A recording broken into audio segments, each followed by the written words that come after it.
we got a question from Anonymous asking, are we learning the calmer skills in this final part? And the answer is yes. Yes, we are. We are moving right into that, actually. And so thank you for that. And again, any other questions or comments, please feel free to put them in there, and I will leave a few moments at the end to address any questions or comments then as well. So let's get back into it. I'm going to share my screen again. And we are now going to move directly into all of that stuff. So just to wrap up a little bit with where we left off, we've already talked about universally applied or universal precautions. We should be using trauma responsive care with everybody all the time. And the trainings that Kevin does for organizations expand this to everybody in the organization as well, which just makes sense. If I want, I don't know, Patricia to be out working with students or working with individuals or whatever, and I want her to be helping them to feel safe, connected, and in control, and I've just screamed at her about something before her shift starts, it's going to be harder for her to do that, right? So we believe that safe, connected, and in control should be applied throughout the organization, from the CEO to the person who drives the van and everybody in between, back in, all directions. Because, as I said before the break, this is pretty much how human beings are wired. Whenever I do this training, no one ever raises their hand and says, well, where can I sign up for feeling terrified and powerless and alone? Because I personally love that.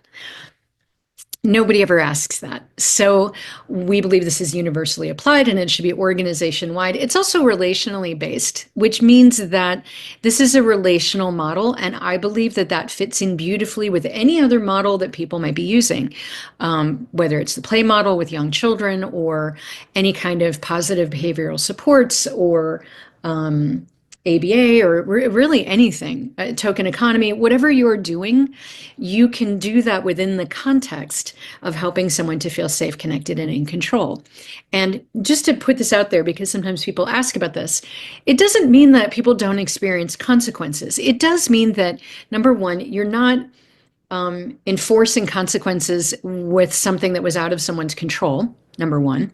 And number two, when you help people feel safe, connected, and in control, and you get their brains back online, they are far less likely to do stuff that might in the past have gotten consequences for them, right? We know that, for example, hospital psych units or behavioral units at different mental health providers, when they focus on being really trauma responsive and offering lots of strategies for how those brains can re-regulate, their restraints go way, way, way down. Now, this is not a conversation about restraints. It's a very complex topic. I understand that sometimes we have to do what we have to do to keep people physically safe. But I think any opportunity to make that as rare as possible is great in our field. So we know that this is not about if people don't have consequences. If someone's brain is, relatively online and they decide to do this or that, okay, I'm a big fan of natural consequences. I'm just not a fan of holding people accountable for things that they weren't neurologically in control of. And I think that when we help people feel safe, connected, and in control, it makes for better outcomes across the board. And as I said, we'll even see how that might be the thing most needed for people to begin to actually heal from their trauma rather than continually re-experiencing it. But as I said, in order to help someone else to feel safe, connected, and in control, we can't be totally dysregulated at the same time, because that just really won't work. Oh, I thought I was going to sneeze and then I didn't. Ugh, I don't know if there's anything worse on earth. Okay. So if we are going to be successful at helping someone to feel safe, connected, and in control, especially when they're very dysregulated, if they're very into their hyperarousal state and they're very combative, or they're screaming, or they're running, or they're really numb and shut down and we don't know what is going on, they're going to be connecting with me, as I said earlier, maybe to some extent based on what I'm saying, but even more so, how my voice sounds, how my face looks, how my what my body language is, pheromones potentially. I've heard this over and over from people who work with folks who have a lot of communication issues, but they'll say, I know that person knows how I'm feeling before I do. A lot of our individuals are extremely attuned to the emotions of other people. This is also true for people who have perhaps grown up in environments or been exposed to people where perhaps people's anger was very volatile or unpredictable. Many trauma survivors, especially from childhood, are like human Geiger counters. They are exquisitely sensitive to the slightest stress.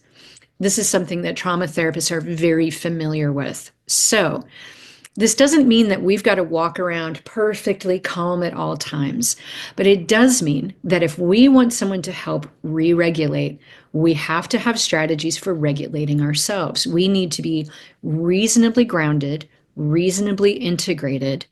In other words, we need to feel safe, connected, and in control before we can assist somebody else to get there. So, this is what brought us to create, and here's more stuff that we'll come back to if I have time, but this is the most important thing. If we don't feel safe, connected, and in control ourselves, we can't help other people feel that way, which brings us to the calmer skills. Excuse me. Okay, I think my cold has decided to set in now, which is very convenient. So, as I've said, this doesn't mean that we have to be perfectly regulated. And it also really means that we need to remember that we are humans too. We have our own histories, we have our own stressors. I was talking with a friend of mine, Tony Thomas, he's actually up in that part of the state. And he said the funniest thing once. He was like, I don't know what it is, but if somebody bites me in the face, I really can't handle it. like, yeah, I also would be very upset if someone bit me in the face, and I would probably need someone else to step in for a minute, right? So I think it's really important that we recognize and honor our own humanity and our own needs and issues and feelings. The other thing I think is so important about this is that we have the right focus. When I do trauma training, some people sometimes expect that I'm going to give them this magic spell or this magic formula that will somehow make other people do what they want, right? Calm down, act appropriately, whatever. And believe me, if I really did have that power, we would be, yeah, charging you so much more money, you guys, right? Like so much more. And people would pay. But I'm actually really glad we don't have that because I think that A, that's probably too much power, and B, that's not really what this is about. This isn't about magically changing what someone else is doing. It's about creating an environment where they can regulate, and then eventually they will hopefully get better at regulating themselves, maybe with your support. The other good news here is that I don't need to know the magic formula because I don't know your folks, but you do. So, as we've been talking today, you've probably already been thinking about some of the folks you work with, or if you're a manager, maybe even some of the staff you support, and what you know it looks like when they are feeling unsafe and out of control, and what you know about them that at least helps start the process of helping them to feel safe, helping them to feel connected with you, and helping them to start to regain that feeling of control. You know your people. I don't, and I don't need to. The principles of safe, connected, and in control are universal. How that works for everybody, how they experience it, is really individual. And truthfully, sometimes it's a long and complicated and challenging process to figure out. If you've got a new individual and they're very reactive and you're trying to figure this out, it takes a while. It takes some trial and error. But every time we have ever done any sort of case consults or any sort of consulting with a provider, this is true across the country. When we get the staff and the managers, sometimes family members in the room, and we start really going through what does it look like when they're unsafe and out of control? How can you tell? And what are the things that help start them feeling safe and connected and in control? People always know. I often think that sometimes we're doing more than we know that we're doing. It may take a while, And there are days that are going to be hard no matter what you're doing. But I I believe in how deeply we get to understand and be present with the individuals that we serve. So if we're not creating something to change where they are, then it means that we're working on something now that changes where we are. That's the whole point. When you are triggered, when you are feeling unsafe and out of control, it's really hard to A, give them someone to resonate with that's going to help them calm down, and B, it's hard for you to remember what you already know about this person if you're busy freaking out. So the calmer skills are not for them, they're for you. We have crosswalked them a bit. These are not complex ideas. And there are certainly things that you can model for the individuals you work with, or you can teach the students that you're working with, whatever age group you're working with. We absolutely encourage you to do that. But I think it's really important that we keep the focus with us, because it also keeps us out of power struggles. My job is to regulate where I am, not to make you do what I want. Right. And when we get into power struggles, and I've been in plenty of my own over the years, as well as, witnessing them with other people, it's usually when my focus becomes controlling you. If I work on paying attention to what I'm doing and what I need, it helps us stay out of that place. Okay. So the calmer skills. If you are someone who already is interested in mindfulness practice, especially if you've read any of the work of Daniel Siegel, you will recognize parts of this. His Cole model was sort of the basis for this. Then we sort of adapted and expanded some things. So we very much want to credit that. The first thing, of course, is check in. What are your sensations, feelings, and thoughts right now? And you'll remember when we went through that kind of form that Deb Dana created, sort of mapping out, what does it feel like in my body? What are my emotions, and what do my thoughts sound like when I'm in that relaxed window of tolerance, calm state? What does it feel like in my body? What are my feelings when I am in that or moving into that hyper aroused, mobilized 4F state? What can I recognize when I'm starting to move into that hypo aroused shutdown state? You can't do anything with where you are if you don't know where you are. So this must come first. Okay. And this can be pretty quick. And like most things, the more you practice this, the quicker and more accurate it is. So I really recommend that if this is not a practice that's common to you, do a little journaling, do a little mapping. You can use that form, or you can create a version of your own. It doesn't matter. But the more you learn yourself, the more skilled you will be at working with this. When I taught grad school for clinical social work, I would talk with students about this a lot, because I felt that the college did a wonderful job teaching them about other people and all the different diagnoses and all the different kinds of therapy and all that. It didn't always spend as much time on what I think of as the second half of our work as helpers, which is we spend the rest of our lives also learning ourselves. And we're always trying to improve that knowledge and that understanding of ourselves. So check in, notice what's going on in our bodies, in our feelings, and in our thoughts. And then these two things are very close together, and they may seem obvious, but they're not.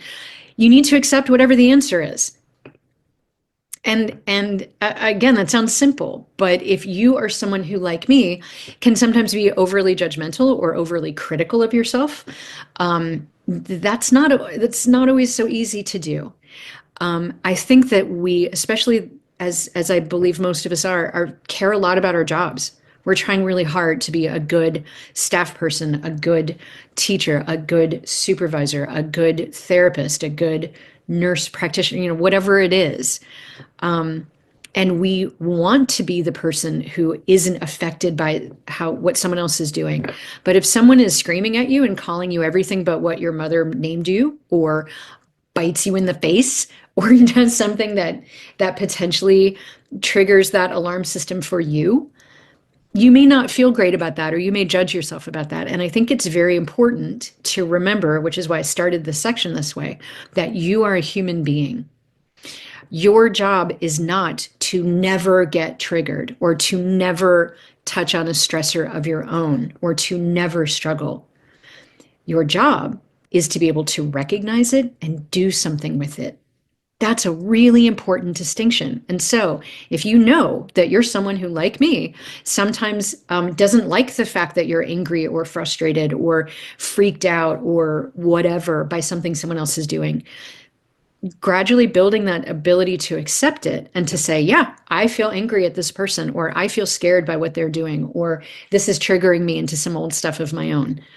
That acceptance moves us much more quickly down the road of where we're trying to get, which is re-regulating. If you're mad at yourself, if you're yelling at yourself, you're going backwards. You are making it worse, not better. So whatever it is that you're aware of, that you're experiencing and feeling, they're okay. May not be okay to act on them, right? It's okay that they are happening. It's okay that it's what you're feeling. And for those of us who sometimes struggle with that kind of acceptance, that takes us right to the next step, lovingly kind. How can you do or say something loving and kind to yourself right now? This is also very important because as helpers, and I believe this is true of men as well, but I'm going to speak especially to women because so much of our cultural training is to take care of other people first and put ourselves second. It is hard sometimes to not focus all of our attention and all of our effort on someone else. And we have to take that moment to do this for ourselves first. It's a cliche, you've all heard it, but it makes the point really beautifully. If you're on a plane and something's going on and you need that oxygen mask, you must put yours on first. If you pass out, you can't help the person next to you. You can't. So that shift in focus to be able to do something or say something lovingly kind to ourselves in this moment, remember, starts releasing dopamine and serotonin rather than whatever amounts of norepinephrine and cortisol we may have going on. This is the way we connect with ourselves, the way we want to be connected with, safe, connected, and in control with someone else. Now, depending on the situation, you might have a lot of time to do that, right? If you're at work and depending on how things are set up where you are, and you've got a minute to pop into a friend's office and go, oh my God, this thing's going on. I could really use your support just for a second. That's great. Sometimes we don't have that luxury because things are happening now. So doing this might be as quick as just saying, okay, you're doing great. Hang in there. I think you're awesome. Keep going. That's 2 seconds of self-talk. It might be stepping outside for a breath of fresh air or a drink of water. There are very few things in life that a little water and fresh air won't make better. Another example of this might be I tend to have low blood sugar, and so I need to eat pretty frequently throughout the day, or I can get really shaky, irritable. I can lose some fine motor skills, stuff like that. Now, I've known this about myself for a long time, and I usually have snacks around and things, but I can forget. And so let's say that whatever's going on, I'm aware that I am feeling shaky and irritable. One of the things I might do to be lovingly kind to myself is eat something, right? And in that moment, I may also have a choice of, do I yell at myself? Do I go, what is wrong with you, Lara? You know you do. Why didn't you bring your set? Why didn't you plan? Blah, blah, blah. If nothing else, that's not moving me where I'm trying to go. So I can pair that with, hey, it's okay, you forgot to eat. Just have a little snack and then get back in there. So again, this might be something where we can actually do something. This might be something we can get from someone in our environment who's a support person for us. It might just be a couple seconds of reassuring and encouraging self-talk. And this moves us now from focusing inward to focusing outward. Okay, so up until now, we've been paying attention to what's going on with us and trying to accept whatever that is without getting overly judgmental or critical, and maybe saying something kind or encouraging or doing something supportive for ourselves. Now we're going to turn our focus outward and we're going to look at what is happening. So I want to talk again for a moment about power struggles. I am sure if you've been in this field for more than 5 minutes, you've been in one, whether that's with an individual or it's two staff people, or it's a staff person and a manager, or whatever it is, you've been in a power struggle. And power struggles are not arguments. Power struggles are not even conflicts. Power struggles are when the focus goes from how do we solve this together to one of us is going to win and one of us is going to lose. Everything gets really narrow and really And it also tends to be when the wheels come off the wagon. When I was a clinical director and I would review incident reports of things that had happened at the agencies where I was working in mental health, when I worked for the state in DD in mental health, I was part of the statewide committee that would review major unusual incidents from all over the state. And they had an incredibly common factor, not all of them, but a significant majority of them. Something was going on, right? Something was tense or something was, popping off, whatever. And then at some point, somebody would lock down. And it was usually a staff person or a family member or someone else in the community, a police officer. Somebody would lock into that state of, this is going to be my way or the highway, and I'm going to win. Okay. And why do we do that? That's typically a fear reaction. If you go back and you talk to people, let's say that a staff person kind of overreacted. Okay. And you're going back to talk to them, or it's a family member or a teacher, employer, whatever. And you ask them, why did you do this? Why did this go from, for example, a struggle, a conflict with a client to a restraint? How did this happen? Often, not always, but often, what you will hear is some version of, well, I was afraid that ... was going to happen. In other words, it wasn't happening at the moment. They were afraid it was going to happen. Now, this is not the same thing as common sense preventive steps. I'm going to give you an example of that. Let's say that I'm working with, I don't know, Destiny, and we are working with Justin, and Justin is a runner. Okay, whenever Justin gets really agitated, Justin takes off out the door. That's not safe. We don't want that to happen, right?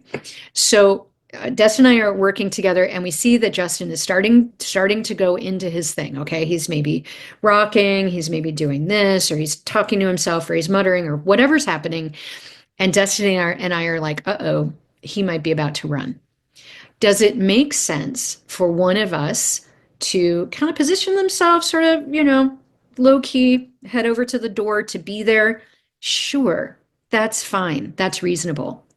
Does it make sense for me to, let me remember who we said, does it make sense for me to run across the room and tackle Justin? No, it really doesn't. That was not needed for what was happening in that moment. It might go to that place, but that's not what was going on. I'll give you another example, and this comes from my experience working in crisis centers. So one of the places I worked had been in the same neighborhood for like 30 years, and the local police force knew who we were and what we did. And, it was not uncommon that we might have to call the police if, for example, a parent showed up drunk trying to take their kid and they didn't have custody, or there was a fight we couldn't safely break up between kids, or whatever was going on. We needed to have the police help us intervene. I will say that most of the time, the police officers dispatched to us did a good job.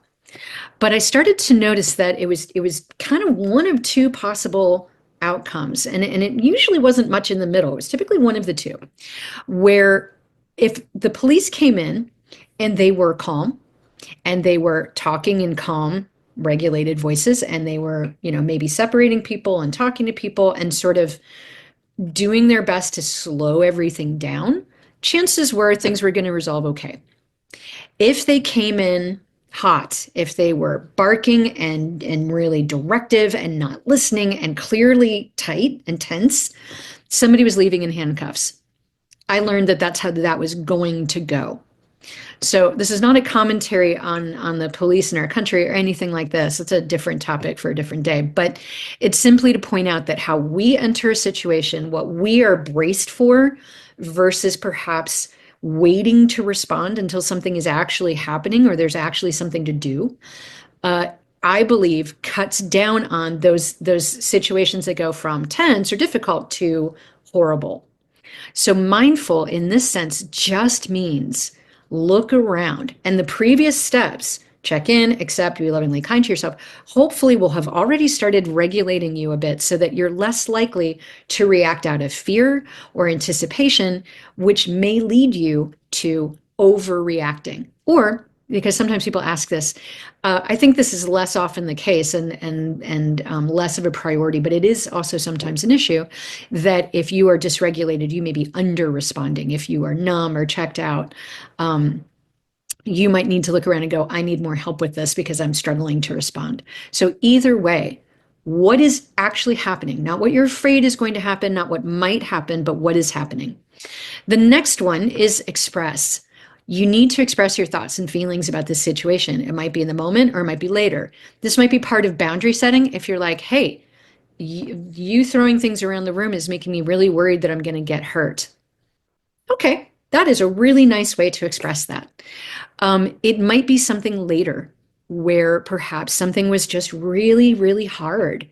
I'll go back to my friend Tony, got bit in the face. He's probably going to want to debrief that with somebody.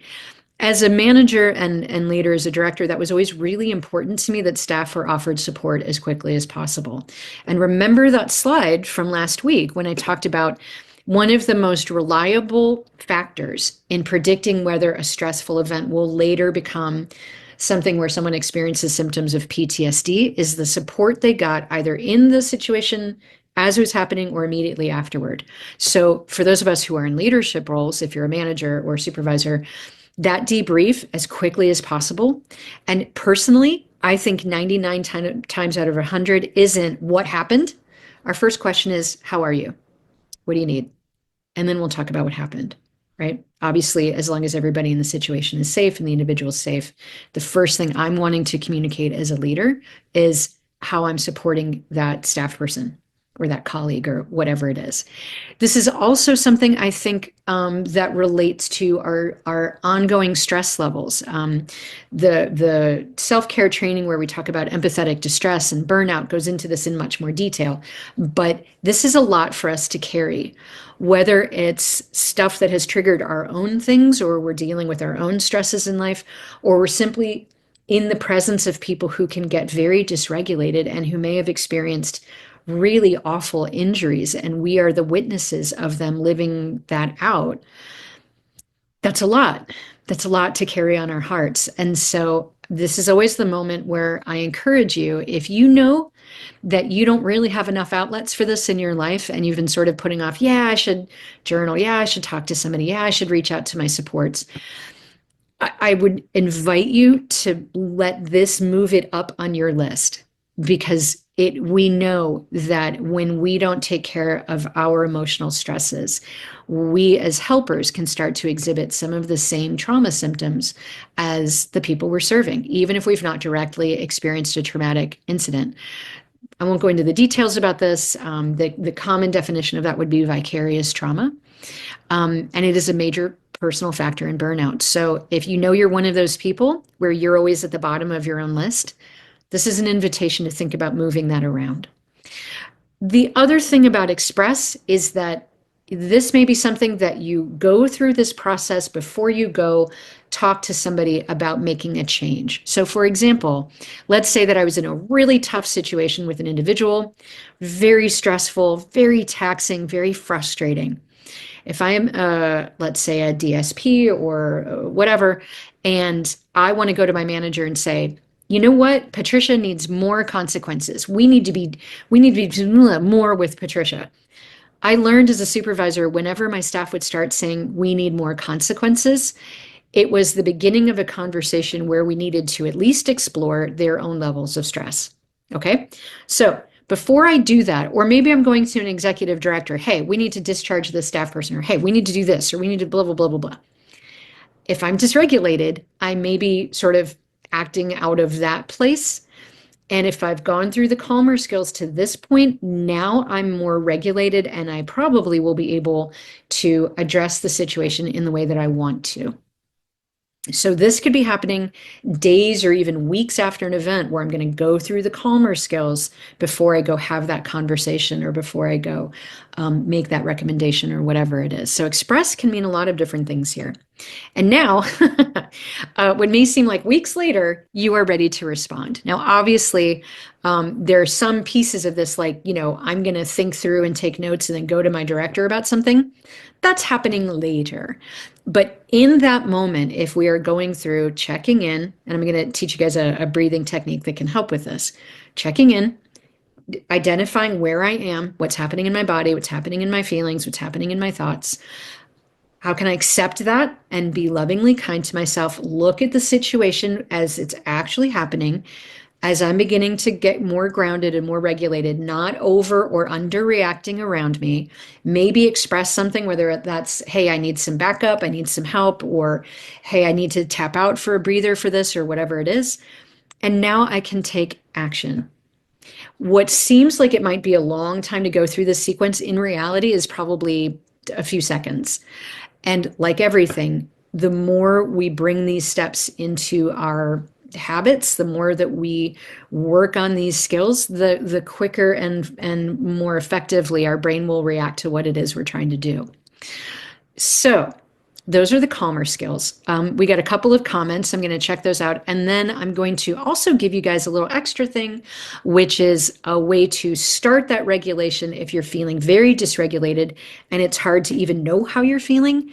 There are a number of techniques. I'm just going to teach you one that can start helping your body to slow down.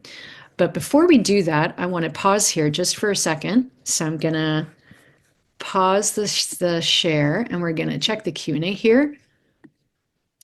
And okay, that looks good. And I think we've got some comments.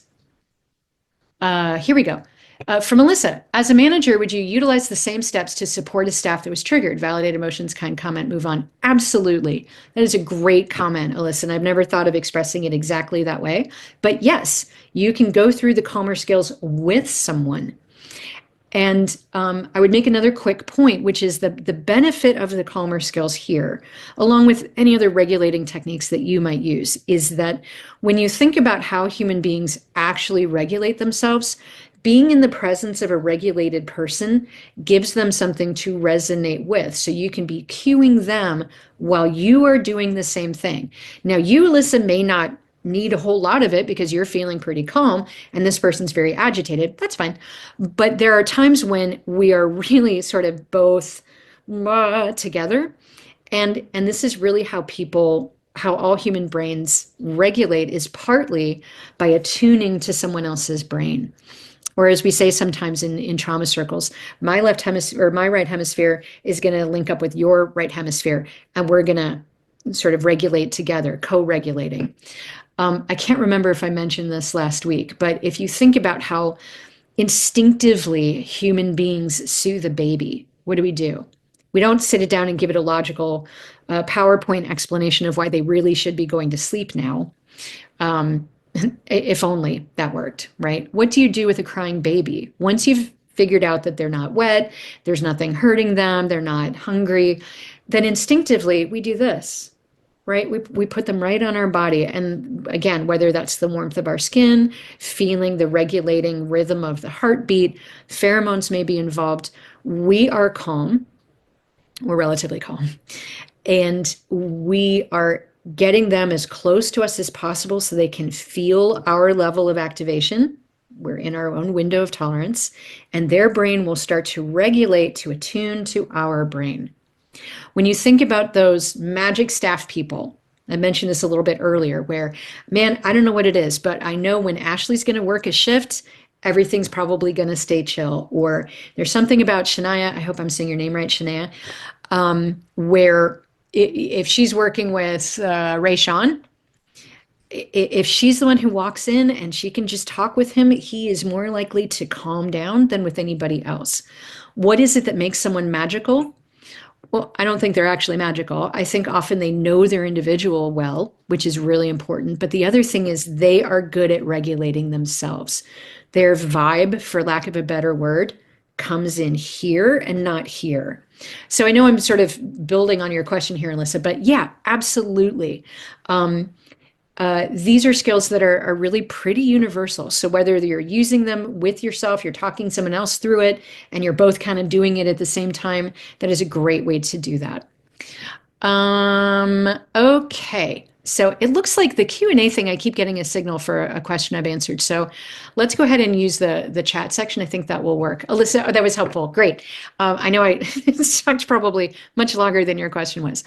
I'm going to go ahead and resume the share just so we can see the slides again as we wrap this up.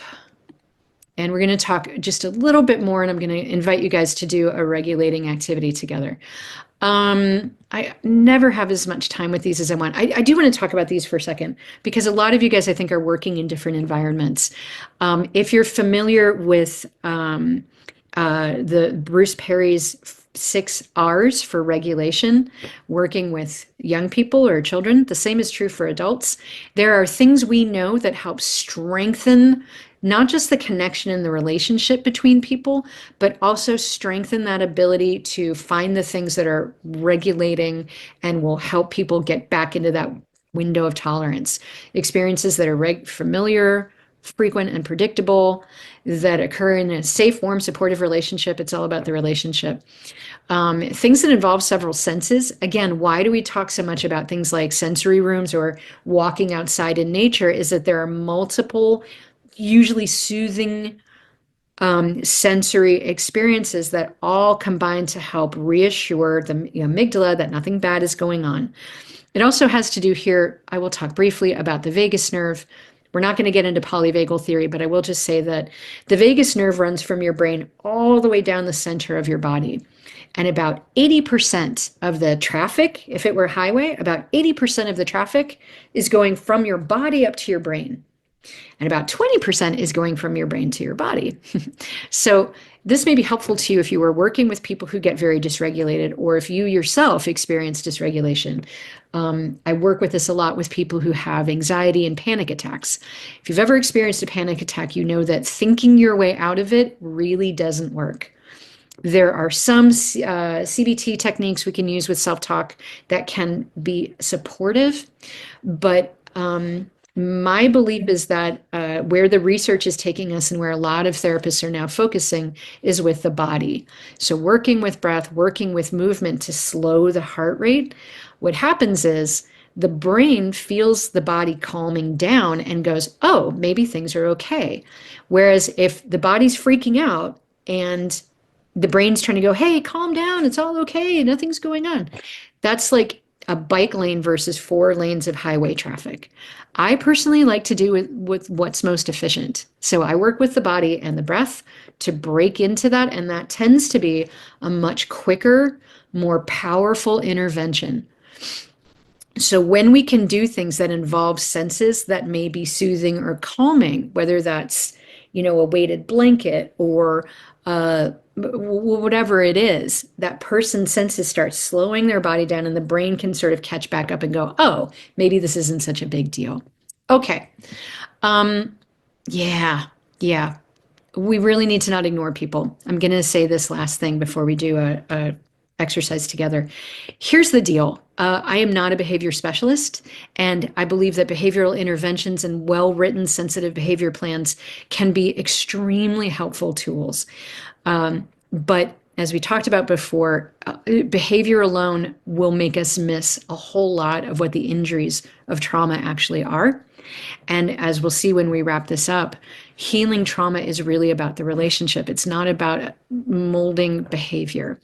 So behavior interventions have their place, but one area of concern that I have when it comes to trauma is that the human brain thrives on connection. What that looks like, or what, if I may not tolerate being hugged or prolonged eye contact, but I still want to feel connected. It's a rare human being that does not want any connection or interaction with any human being. So when we have behavior plans that say ignore behavior, in my professional experience, those have to be exquisitely well written and well trained, and staff have to be incredibly well supported to figure out how to ignore a behavior without ignoring a person. And the human brain is wired to look at anything that disrupts connection, like being ignored, as a threat. So this quote comes from Dr. Brian Sims, who is a very well-known name in developmental disabilities and trauma. He has been a leader at the National Center for Trauma-Informed Care for many years. He also worked a lot with the incarcerated population. And this quote actually comes from his work with that population, people who have done scary things, who are pretty scary people. And he never said, by the way, oh, they shouldn't be in prison. But what he did say is that when you start identifying with them their trauma history, which is pretty much 100% of the people in there, and you help work with them on their trauma, suddenly for many of them, not all, but for many of them, you can start working with their criminal behavior much more effectively. And this is what they told him. When he would ask people in prison, I think it was mostly men, what makes it worse? When you are experiencing some kind of trauma trigger or when you are activated in some way, what makes it worse for you? And they listed lots of things, but the thing that was always at the top of their list, almost 100% of the time, was someone ignoring me. And so whenever I talk with providers, if you are using things like behavior strategies and stuff, I think they can be wonderful, but really sit with and spend time with, are we at times trying to ignore behavior and actually ignoring the person? So I am now going to invite you to do a little extra regulating exercise. This is called the relaxation response. And I like to teach this to audiences when we have time to do it, because as I said, if you're very triggered or you're very stressed or things are really nuts, it may be hard to even be able to pay attention to what's going on to check in with yourself for that C in calmer. And so this may be a way to slow your body down, slow the heart rate, which, as we said, 80% of that traffic going up the vagus nerve to the brain is information from the body. So if we can slow the heart a little bit, that can be enough to start turning the tide, and we can start using these skills that we want to use with ourselves. So you're invited to participate. You absolutely do not have to. And this is very simple. So if you choose to, here's what we're going to do. I'm going to invite everyone, if this is comfortable for you, to have your feet flat on the floor. If you have your legs crossed or something, have your legs flat on the floor. That already can help lower blood pressure. You may notice that if you go to the doctor's office and they take your blood pressure, they have you uncross your legs because that lowers your blood pressure. It doesn't artificially raise it. Okay, so feet flat on the floor if that's comfortable. I'm a petite American. My feet don't always touch the floor. So if you are petite like me, you don't have to do that if it's uncomfortable. You want to be sitting relatively straight, right? So if you need to adjust something so that your back is supported, you want to sit back in your chair a little bit, that's fine. What we want is for you to be relatively upright so that breath can travel in and out of your body easily. And if we're very hunched and collapsed in, or if we're kind of, lolling around, it's just a little more effort. You are welcome to close your eyes if you are comfortable doing that. Many people are not comfortable closing their eyes. That's fine. Look for something that you can rest your eyes on, that you're not looking at anything. So something boring, like clear the tabletop and just look at the tabletop. That's fine. And all we're going to do is breathe. That's it. You don't have to breathe in any special way. What you're going to do is on your out breath only, in your head to yourself, you are going to say a phrase during that out breath. And that phrase should be something that's meaningful to you or calming to you or inspiring to you. People will often take a phrase from their favorite prayer or a song or a poem that's very meaningful to them. And this phrase needs to be short enough that you could, if you were saying it out loud, say it in one out breath, right? So if you love the Lord's Prayer, you're still probably not going to be able to say all of it in one breath or you're going to pass out. But you might be able to say, Our Father who art in heaven, or Shema Israel, or Allah Akbar, or Let It Be. It doesn't matter, okay? We're just going to choose something for right now. If you like this practice and you decide to do this in your daily life, and you're having what I like to call phrase anxiety, you're allowed to change your phrase if you find something you like better. But for right now, take a second and think about what you can say to yourself in one out breath that you find peaceful or reassuring or calming. We'll give everyone a second to do that. I'm going to pull up my little clock here. Okay, so when you're ready, You're just going to start breathing, and you're going to say your phrase to yourself on your out breath only, and go.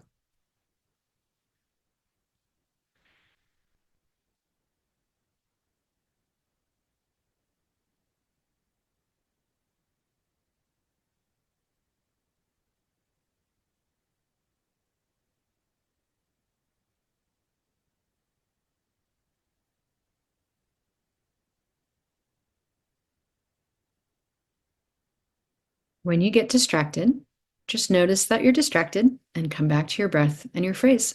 Not a big deal.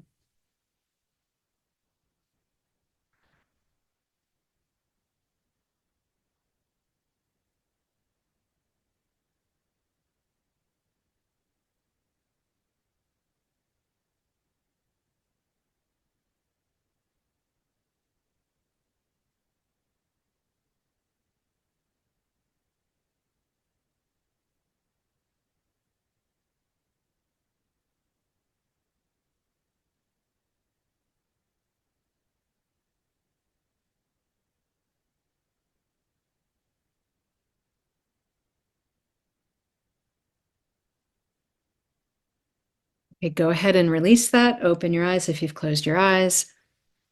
And I'd like you to do just a brief check-in. So just noticing what's happening in your body, what emotions you're aware of, and what thoughts you're having.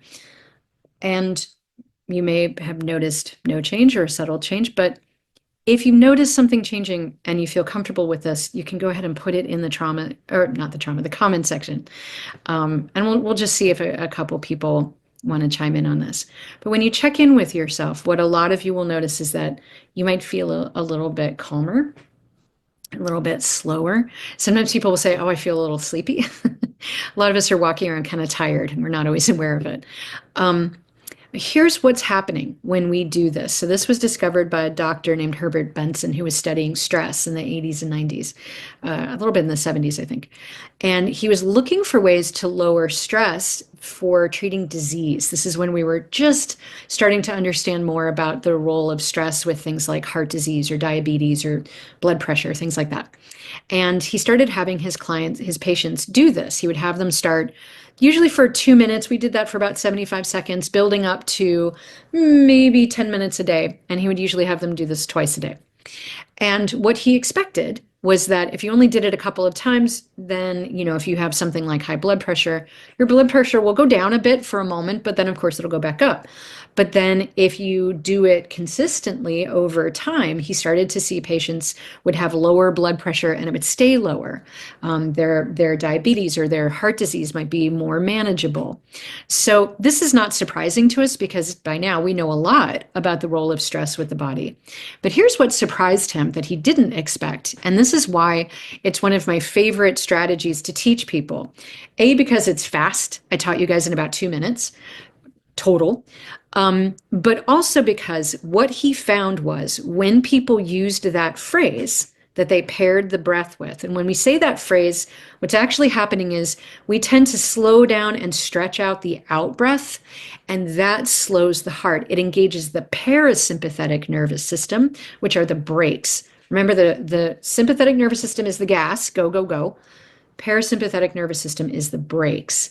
And so, for example, if someone is anxious and we tell them to take deep breaths, we are accidentally making it worse. What we want to tell them to do is actually slow the breath down. And there are more techniques like this in my book, and they're also very common, but you're really trying to slow and stretch out the exhale.